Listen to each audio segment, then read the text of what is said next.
Praise the Lord. Ici, nous comprenons que le surnaturel est une affaire des esprits. Le surnaturel n'est pas une affaire des hommes charnels. Le surnaturel n'est pas une affaire de simple personne, mais le surnaturel est une affaire des esprits. Praise the Lord. Vous devez naître de l'esprit afin d'expérimenter le surnaturel. Jean chapitre 3, toujours dans le verset 3, Jésus répondit à Nicodème ceci: en vérité, je te le dis, si un homme n'est né de nouveau, il ne peut voir le royaume de Dieu. Les versets suivants, Nicodème lui dit: comment un homme peut-il naître quand il vient? Peut-il rentrer dans le sein de sa mère et naître? Jésus répondit: en vérité, je te le dis, si un homme n'est né d'eau et d'esprit, il ne peut entrer dans le royaume de Dieu. Si un homme n'est né d'eau et de l'esprit. C'est-à-dire, en tant qu'enfant de Dieu, nous devons savoir notre position. Nous devons comprendre qu'en réalité, en nous, ce n'est pas le nom que tu as, mais en réalité, c'est l'Esprit de Dieu qui est en toi. En réalité, dans l'homme, c'est l'Esprit. Et lorsque nous comprenons que nous sommes des esprits, nous pouvons facilement commander les surnaturels. Nous pouvons facilement comprendre les choses de l'Esprit. Pourquoi? Parce que le monde tout entier est couvert par les ténèbres. Et cependant, les gens qui manipulent l'esprit, les gens qui comprennent les choses de l'esprit ont une facilité pour manipuler les choses. Parce qu'il faut que l'Esprit de Dieu soit en vous afin de commencer à marcher dans le surnaturel. Et j'ai pris que cette grâce te soit accordée ce matin au nom puissant de Jésus. Praise the Lord. Alléluia.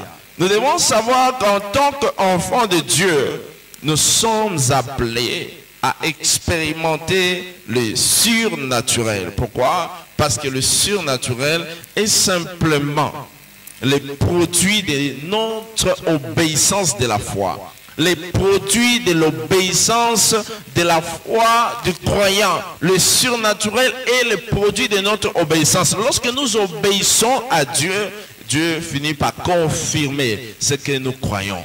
Voilà pourquoi nous devons développer notre foi. Croire en toutes choses. Croire à tout ce que Dieu dit. Et nous verrons Dieu se manifester puissamment dans notre vie. Je vois quelqu'un expérimenter cela au nom puissant de Jésus. Il dit, vous allez expérimenter cela dans votre vie au nom de Jésus. Praise the Lord. Mais qui suis-je dans le surnaturel? Praise the Lord. Au-dessus de toute autorité, au-dessus de toute dignité, au-dessus de toute puissance des ténèbres. Dieu nous a fait asseoir ensemble avec Christ à sa droite au-dessus de toute domination. C'est-à-dire nous avons une position de domination. Nous avons une position de victoire. Nous avons une position de contrôle. Et ma prière ce matin est que vous expérimentez cela dans votre vie au nom de Jésus. Vous allez jouir de cette autorité au nom de Jésus. C'est-à-dire lorsque nous marchons, lorsque nous faisons les choses, nous devons comprendre la place que nous avons dans le royaume de Dieu. Nous devons comprendre la position que Dieu nous a donnée, la position qu'il nous a conférée afin de jouir de cela. Chacun de nous doit jouir de la position que Dieu l'a donnée. Praise the Lord. Alléluia. Avec à travers le parabole de fils prodigue, la parole de Dieu nous montre clairement que ces deux frères qui étaient dans une même maison, bien que leurs parents étaient riches, ils avaient tout le bien. Et d'ailleurs, le grand frère travaillait même pour son père. Praise the Lord. Mais il n'a pas bien joui de ce que il avait comme possession, parce qu'il ne comprenait pas encore sa position. Il se voyait comme un serviteur. Il se voyait comme moins que rien. Cependant que le plus petit a tout gaspillé. Mais il est revenu dans la maison de son père. Et lorsqu'il est revenu, son père l'a bien reçu. Il a accueilli. Il a dépensé comme un homme riche pour recevoir son fils. Et son grand frère, il était mécontent. Il se disait au fond de lui, pourquoi mon père peut dépenser autant? Pourquoi il peut faire ceci pour cet enfant qui a tout dilapidé? Il a tout gaspillé, mais il ne savait pas. La réponse de leur père l'avait étonné. Il dit, toi tu es là, bien que tu travailles pour moi, mais on t'a empêché de rien. Praise the Lord. Voilà pourquoi beaucoup de croyants, des enfants de Dieu, ne bénéficient pas de ce que Dieu a donné entre leurs mains. Ils ne comprennent pas la position qu'ils ont en Christ.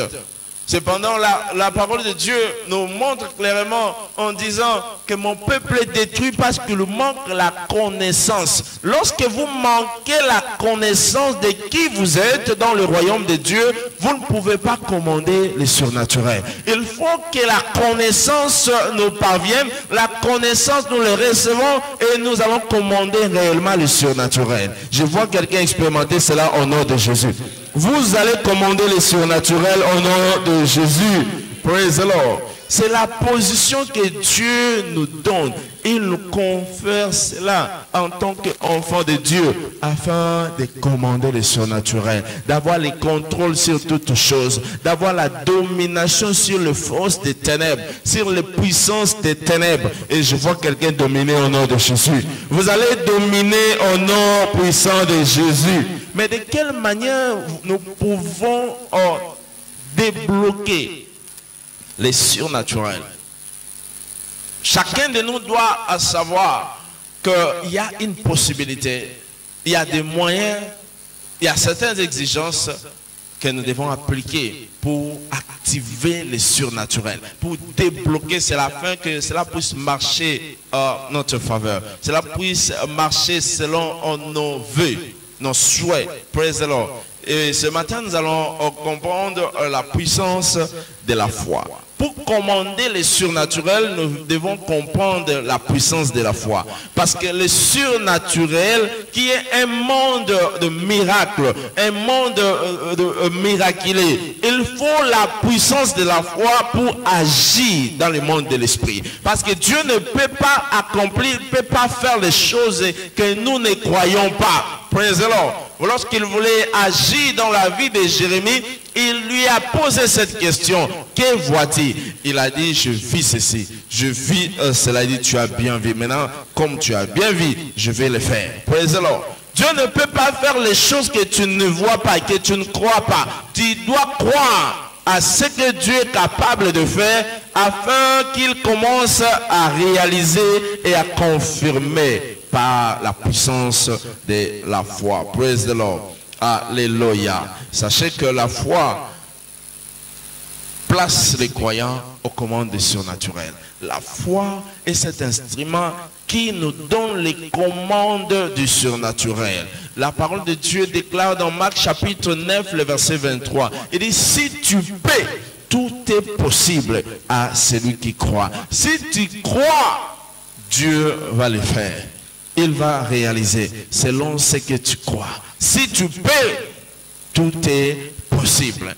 Donc, tout est possible à celui qui croit. Pour commander les surnaturels, nous devons utiliser la puissance de la foi pour que nous expérimentons le progrès, les changements d'histoire dans notre vie. Et ma prière ce matin est que vous expérimentez cela au nom de Jésus. Que par la foi, vous obtenez toutes choses au nom de Jésus. Vous obtenez de bonnes choses au nom de Jésus. Praise the Lord. Alléluia. Parce que la main de Dieu qui commande le surnaturel ne peut être mise à l'œuvre que par la foi. Ce que Dieu peut faire par le surnaturel ne se réalise que par la foi. La main de Dieu qui commande le surnaturel ne se réalise que par la foi. Il faut la foi en place pour commander le surnaturel. Si la foi n'est pas en place, la main de Dieu ne peut pas se mouvoir. La main de Dieu peut se mouvoir si et seulement si ta foi est en place. Ésaïe 53, le verset 1er, et la parole de Dieu déclare à ceci qui a crié à ce qui nous a été annoncé, qui a reconnu les bras de l'Éternel, qui a reconnu le bras de l'Éternel, qui a crié à ce qui nous a été annoncé, qui a reconnu le bras de l'Éternel. Nous devons croire pour faire mouvoir, pour mouvoir la main de Dieu, pour attirer la main de Dieu sur notre vie. Toute personne qui espère expérimenter cela dans sa vie doit faire quoi? Premièrement, croire. Parce que Dieu peut faire, il peut agir si et seulement si nous croyons à ce qu'il nous a dit. Jean 14, le verset 10, la parole de Dieu déclare ceci, dit, ne crois-tu pas que je suis dans le Père et le Père est en moi? Est-ce que vous ne croyez pas à ça? Que je suis dans le Père et le Père est en moi? Les paroles que j'ai dit, ça ne vient pas de moi. Non, c'est le Père qui me dit ces choses. C'est lui qui me dit ces choses. Ça ne vient pas de moi. C'est-à-dire, nous devons croire pour voir Dieu se manifester. Toute personne qui refuse de croire, il ne peut pas voir la main de Dieu. Praise the Lord. Alléluia. Je me rappelle, il y a quelques années passées, je priais pour une femme et je pose la question, est-ce que je crois que cela est possible? Il dit, je ne crois pas. Praise the Lord. Alléluia. Alors qu'elle se sentait gênée, elle avait mal. Et il y avait des forces occultes qui le malmenaient. Elle ne savait pas dormir, ne pouvait pas être à l'aise. Elle était poursuivie par le mauvais esprit. Elle dit, si tu crois maintenant, je vais prier pour toi et ça prendra fin. Il dit, je ne crois pas. Praise God. Alléluia. Et donc, si tu ne crois pas, ok, tu peux aller chez toi à la maison. Parce que ces choses marchent par la foi. Si tu refuses de croire, ça ne peut pas marcher. Praise the Lord. Voilà pourquoi j'ai l'habitude de dire à ceux qui sont malades, si ta foi n'est pas en place, va à l'hôpital. Va où? Il faut aller à l'hôpital. Ne dis pas que non, voilà, un jour Jésus va le faire. Non, il ne se dit pas un jour il va le faire, il le fait maintenant. Si tu as besoin de la guérison, c'est maintenant qu'il faut croire. Il ne faut pas ramener ça à demain ou au futur. Si tu crois, tu verras la gloire de Dieu. Non pas si tu croiras, non, si tu crois, tu verras la gloire de Dieu. Parce que la foi n'est jamais au futur. La foi n'est jamais à l'avenir. La foi c'est maintenant. La foi c'est le présent. La foi n'est pas le passé. La foi n'est pas le futur. La foi c'est maintenant. On ne ramène pas la foi au futur. On ne ramène pas la foi au lendemain. Parce que Dieu, lorsqu'il commence à agir, il agit maintenant. Il n'agit pas dans le futur. Il n'agit pas dans le futur. Il agit toujours dans le présent. Voilà pourquoi pour attirer la main de Dieu, il faut croire.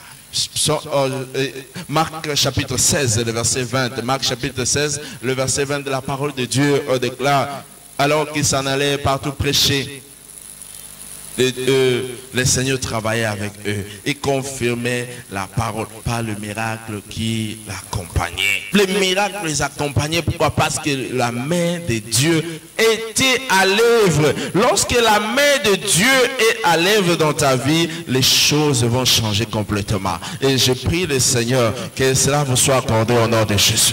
Que les choses changent complètement dans votre vie au nom de Jésus. Que les choses changent au nom puissant de Jésus. Parce que la foi permettra à ce que Dieu puisse te visiter. Praise the Lord. Alors que nous parlons de la journée de la faveur ce matin, il faut la foi pour attirer la faveur. Il faut la foi pour attirer la faveur dans ta vie. Je prie le Seigneur ce matin. Tu vivras cela dans ta vie au nom de Jésus. La faveur de Dieu va te localiser au nom de Jésus. Je dis la faveur va te localiser au nom puissant de Jésus. Là où tu es, lève la main seulement. Dis Seigneur, laisse que tu accomplisses encore le miracle. Que le surnaturel se manifeste dans ma vie. Le surnaturel s'opère dans ma vie ce matin. Et cela au nom puissant de Jésus. Dieu va le faire au nom de Jésus. Il le fera pour vous au nom de Jésus. Praise the Lord. Alléluia. Qu'est-ce que nous devons savoir en ce qui concerne l'alliance de la faveur?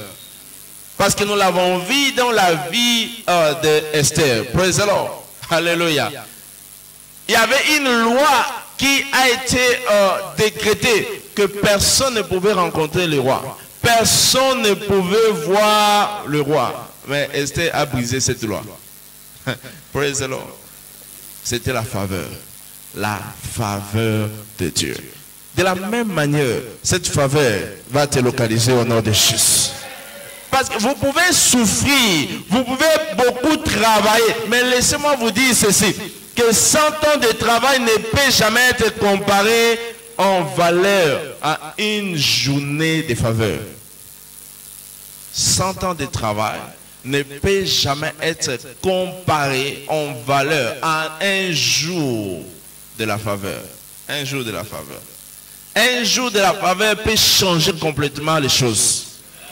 Les gens peuvent travailler, ils peuvent lutter, ils peuvent bosser tous les jours. Mais la faveur d'une journée peut essuyer tes larmes. La faveur d'une journée peut mettre fin à tes tourments. La faveur d'une journée peut transformer votre vie. Joseph était dans la prison pendant des jours, mais la faveur d'une journée a changé complètement sa vie. Alléluia. De la même manière, Dieu va aussi te favoriser au nom de Jésus. Exode 3, le verset 21. La parole de Dieu déclare ceci. Il dit, je ferai même trouver grâce à ce peuple aux yeux des Égyptiens. Et quand vous partirez, vous ne partirez point à vide.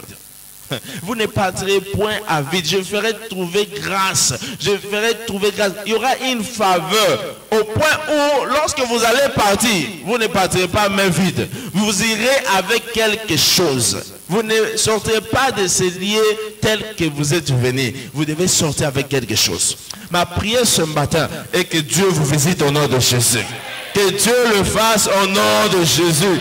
Il dit, vous ne partirez pas à vide. Pourquoi? Parce que je ferai trouver grâce. La grâce ici, c'est la faveur divine. C'est la faveur. C'est quelque chose qui ne vient pas de vous. C'est Dieu qui a orchestré. C'est Dieu qui est derrière cela. Les gens peuvent se moquer de vous. Vous pouvez rencontrer même vos ennemis, mais ils vont vous favoriser. Je prie le Seigneur que Dieu le fasse au nom de Jésus. Qu'il le fasse au nom de Jésus. Exode 12, le verset 36. Il dit, l'Éternel fit trouver grâce au peuple aux yeux des Égyptiens. Il fit trouver grâce au peuple aux yeux des Égyptiens. Comme il avait déclaré, il a confirmé, il a réalisé, malgré la diversité, malgré les souffrances qu'ils ont expérimentées en Égypte. Mais Dieu a mis fin à cela. Vous savez quoi? Lorsqu'ils ont quitté Égypte, ces jours-là, c'était une journée de joie. C'était une journée de fête. Ils ont festoyé. Ils ont oublié même la souffrance qu'ils avaient expérimentée en Égypte. Praise the Lord. Parce que la faveur va te faire oublier même ta souffrance. Tu vas oublier que tu ne manges pas. Tu vas oublier que tu n'as plus de quoi manger. Tu vas oublier que tu avais souffert pendant ta jeunesse. Tu vas oublier que tu manquais même de quoi mettre sous la dent. Tu vas oublier que tu manquais même comment t'es vêtu. Tu vas oublier toutes ces souffrances que tu dormais dans la belle étoile. Parce qu'il y a une faveur d'une journée et tu oublies complètement les choses. Tu oublies complètement ta misère. Tu oublies complètement ce que l'ennemi t'avait fait. Tu oublies complètement même ce que tes frères t'ont fait subir. Praise the Lord. Alléluia. Les jours où Joseph avait rencontré ce frère, il n'était pas en colère. Il était dans la joie. Il avait complètement oublié toutes ces souffrances que ses frères l'ont fait subir. Praise the Lord. Pourquoi? Parce qu'il a bénéficié de la faveur de Dieu. De la même manière, tu jouiras de cette faveur au nom de Jésus. Il dit, tu jouiras de cette faveur au nom de Jésus. Praise the Lord. Alléluia. Mais sachez que nous n'attendons pas la faveur. On n'attend pas la faveur. Lorsque nous prenons connaissance qu'il existe une faveur de Dieu, qu'il existe une faveur divine, nous ne devons pas attendre cette faveur. Celui qui doit attendre la faveur, c'est un ignorant. Mais celui qui connaît déjà, il est informé qu'il existe la faveur de Dieu, ne doit pas attendre la faveur. Mais la faveur doit être sollicitée. Elle doit être provoquée. La faveur doit être sollicitée. Tu ne dois pas attendre la faveur comme Joseph. Qu'un jour Dieu le fera. Qu'un jour Dieu va me visiter. Qu'un jour je trouverai une bonne personne. Non, toi tu n'attends plus la faveur. Tu dois provoquer cela. Tu dois susciter cela. Praise the Lord. Alléluia. Si vous êtes sous un arbre fruitier, qu'est-ce que vous faites? Vous attendez à ce que le fruit tombe de lui-même? Non. On fait quoi? On doit cueillir. Praise the Lord. Autrement, pour certains arbres, on doit secouer afin que le fruit fasse quoi? Puisse tomber. On doit secouer, on ne doit pas attendre à ce que j'attends encore. J'attends. Non, ça te prendra du temps pour attendre. Tu ne dois plus attendre la faveur, mais tu dois provoquer la faveur. Tu dois susciter la faveur. Lorsque tu comprends cela, tu ne dois pas attendre parce que Dieu va te favoriser cette année. Je prie le Seigneur que cela soit ton témoignage au nom de Jésus.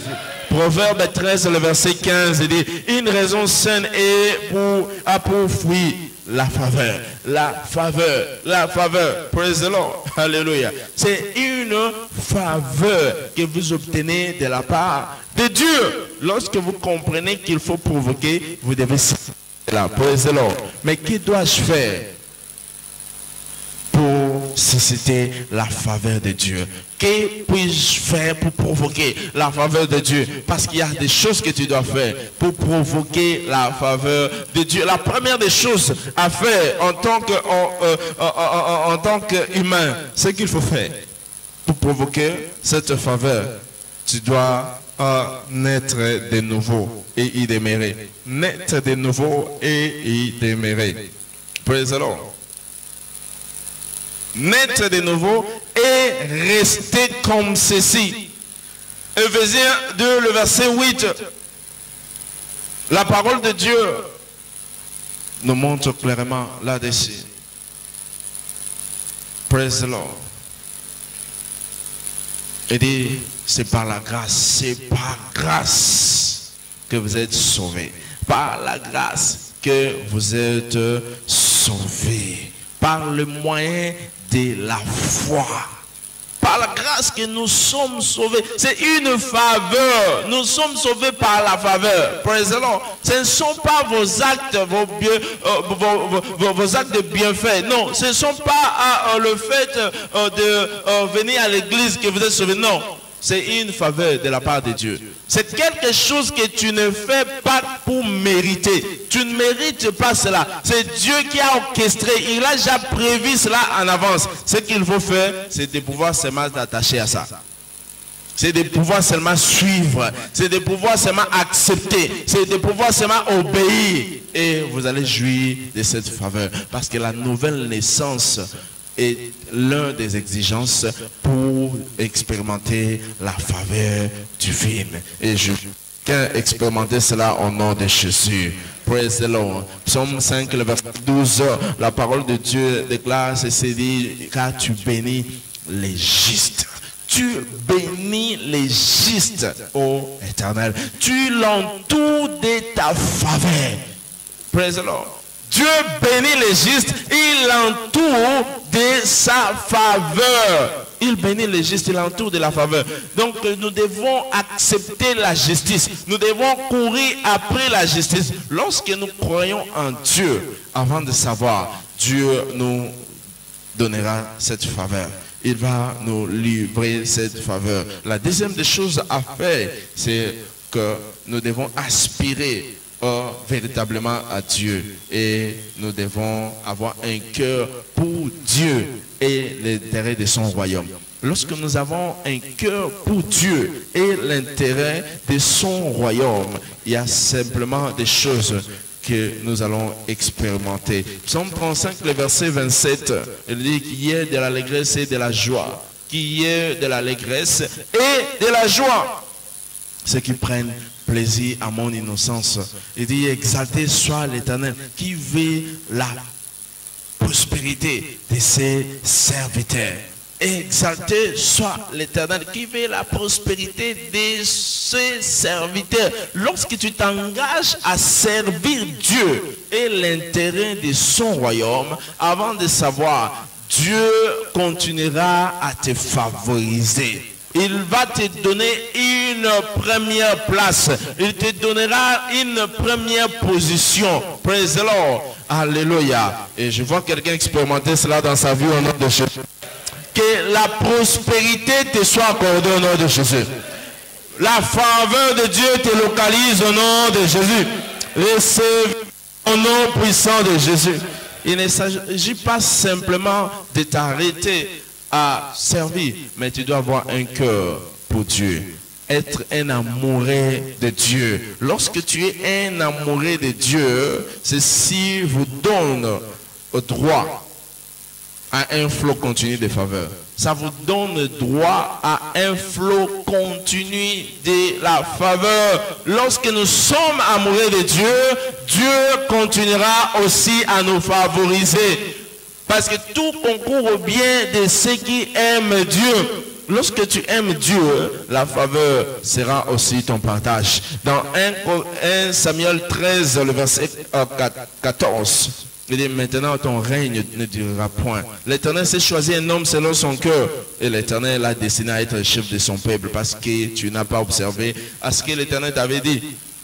Il dit à Saül, maintenant ton règne prend fin.